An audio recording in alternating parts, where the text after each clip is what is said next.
আর আমার তো মাজার পূজারি ছাড়া ডাকেই না, আমি বলে মাজার পূজা করি। পূজা কি জিনিস আমি বুঝলাম না। আরে আগে পরীক্ষা দেওয়ার সময় বাপ মারে সালাম করে পরীক্ষার হলে গেছি, একটা দোয়া লইয়া গেছি, তখন মা বাপ সালাম করলো কইটা বলে শিরিক। আচ্ছা কোন মা বাপরে সালাম করে এটা কি শিরিক না পিরিত? এরা পিরিতও বুঝে না, শিরিকও বুঝে না। কথা কোন ঠিক কিনা? ওই আল্লাহর রওজাতে এসে আমরা সুমা দিলাম, এটা কি শিরিক? শিরিক হয়ে গেছে না? রাসূল বলছেন আমার উম্মত শিরিক করবে এই চিন্তা আমি করি না।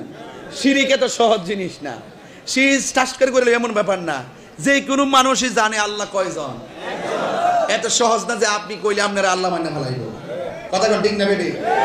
রাসূল এই ব্যাপারে আমাদেরকে জোর দেয় না, কারণ এত সহজে মানুষ শিরিক করবে না, এই ব্যাপারে রাসূল নিশ্চিত। কথা কোন ঠিক না বেটি? আর আপনারা গায়ে ফইরা আইন না আমরা শিরিকের ফতোয়া দিবেন, আর আমার তো মাজার পূজারি ছাড়া ডাকেই না, আমি বলে মাজার পূজা করি। পূজা কি জিনিস আমি বুঝলাম না। হিন্দু মন্দিরে যাই পূজা করতে, ঠিক না? আমরা ওলি আল্লাহর দরবারে যাই, আল্লাহর ওলির উসিলায় আল্লাহর কাছে কিছু বলি। কথা কোন ঠিক না? উসিলা দ্বারা জায়েজ আছে না নাই? মগবাজার যা আইছেন, এখানে কোনো শরীয়ত বিরোধী কাজ দেখছেন? তো আপনি কোন জায়গাতে কিতা হইছে না হইছে, একটা বিক্ষিপ্ত ঘটনাটা টাইম নাই না, যদি পুরা ওলি আল্লাহর বিরুদ্ধে ফতোয়া লাগায়া আমরা এখন মাজার পূজারি, জুতাটা বাড়ি দন লাগেনি, বাড়ি দন লাগেনি, পিছনে পিছনে গেউ গেউ করতে পারবা তোমরা, দৌড়লো ফেসবুক পর্যন্ত। বেড়া হইলে ওই যে আমি এখন যাবো না গাড়ি দিয়া, সামনে আয়ো, অসুবিধা না, ঢাকা না, সামনে আয়ো, অন্তত 50-60 জনের দাঁড়ায়ও, দেখবা যে আল্লাহ রহমতে তাহিরির সামনে দাঁড়াইবার হিম্মত নাই, আমি সেই ব্যবস্থা লই ঘুরি। কথা কম ঠিক না? এটা বনবাইরের ফুলাফান, মেজাজ গরম দিল নরম, এটা বনবাইরের ফুলাফান বুঝতেইব। আমি যখন কাতার গেছি, কাতার যাওয়ার পরে এক কোটিপতি কয় কি জানেননি? এক কোটিপতি কয় হুজুর আমার কয়েক কোটি টাকা এক জায়গায় আটকা ছিল, পুলিশ টুলিশ লইয়া কত চেষ্টা করছি, কাম হইছে না, পরে বনবাইরের 12 জন লোক নিয়ে টেয়াটা উদ্ধার করছি।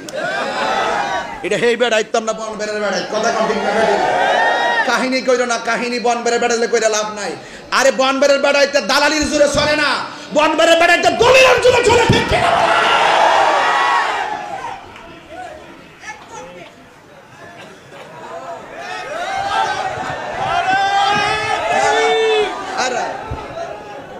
কথা কোন ঠিক না বেটি?